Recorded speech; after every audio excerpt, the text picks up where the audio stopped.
Hey everyone, so we're continuing our study of Buddhism in this little video, and this one comes right on the heels of the Four Noble Truths. So last time we talked about Buddha's central prescription for how to heal the world of dukkha or suffering. And the Four Noble Truths made the powerful case that dukkha is largely caused by my ego.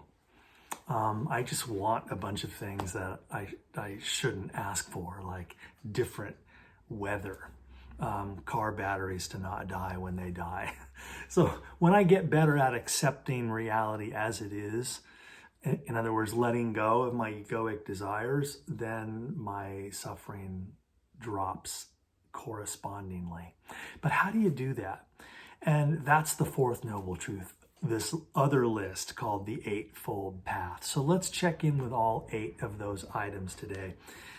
Let's keep this simple. This is essentially a training program, and it's how Buddha did it. He's simply leaving behind for his students his methodology, the lifestyle changes that he made, the way he began to act differently, talk differently, think differently, meditate differently.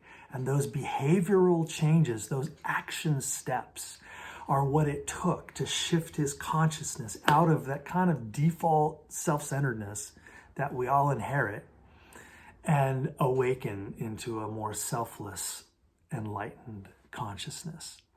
So, you want to get enlightened? This is the training program. At least that's the claim that Buddhism makes. So the first item on the Eightfold Path, number 1, is right view or right understanding. Basically, he says, you need to understand the nature of suffering, the cause of suffering, and the method of release. In other words, the first 3 noble truths, that suffering is inherent in life, that it's caused by craving, and that if you get rid of selfish craving, you get rid of suffering. You can't solve a problem if you don't know what the problem is.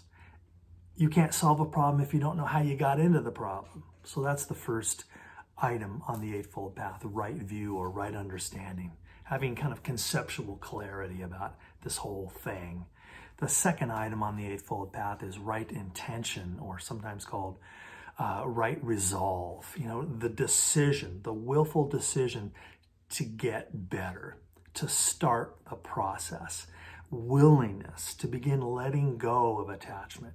If you don't want to change, you're not going to change.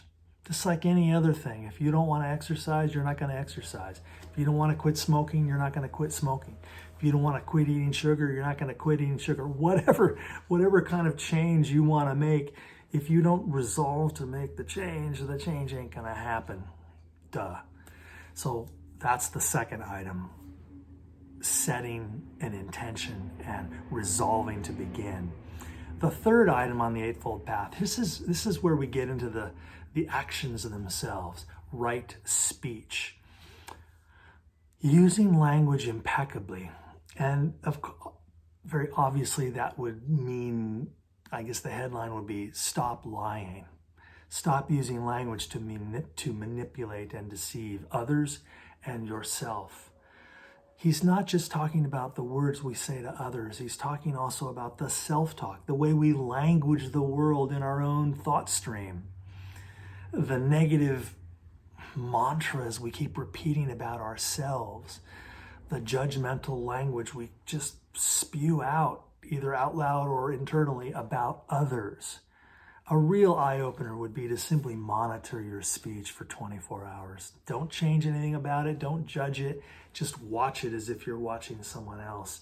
And when you kind of open your ears to the way you use language in your ordinary kind of unconscious existence, it sometimes isn't pretty. We learn something about ourselves that we spend so much time every day in judgment of others, insulting others, taking others down. Look at that stupid person. Can you believe the way they're driving? Oh my God, look what he's wearing. And by knocking others down, we are looking desperately, I suppose, for self-aggrandizement. It's a cruel game. By pushing others down, we can feel better about ourselves. I think we all are caught in this cycle, and right speech helps us break the cycle and begin to use our words truthfully, consciously, in the service of kindness, compassion, and truth-telling. Look, words are physical externalizations of thoughts, and words make reality. Think of how words have hurt you. Think of how a terrible insult of another has cut you to the core. And think of how gracious, healing words have restored you to wholeness. So look into your own experience for all the evidence you need about the absolutely amazing power of language. Now, the third item on the Eightfold Path says, start using that power in the service of the good, right speech. Number 4 on the list is right action. And this is where a lot of people focus. This is kind of the classic list of Buddhist ethics. Avoid harming ourselves, avoid harming others, avoid needless killing, avoid stealing, avoid sensual obsession.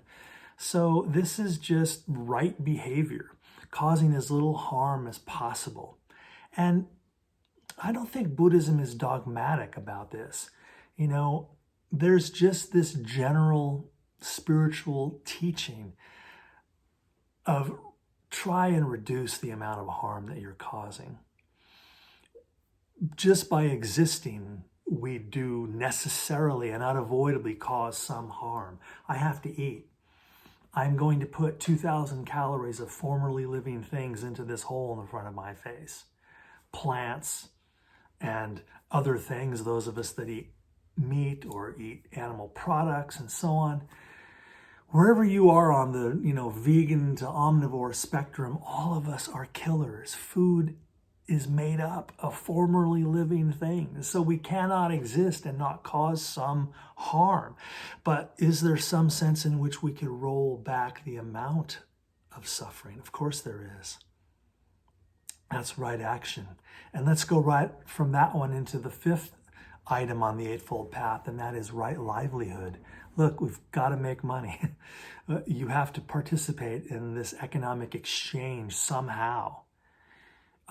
You're working to pay the bills. Either you are or somebody else is and supporting you.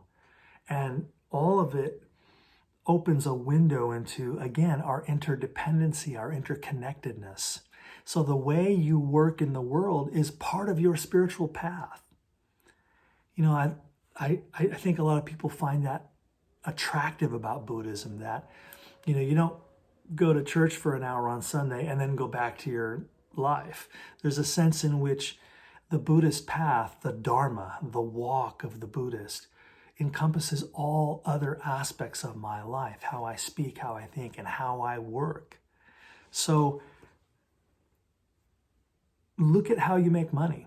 Are you doing it in a way that harms others, or are you doing it in a way that serves others and yourself? That's right livelihood. Number 6 is right effort.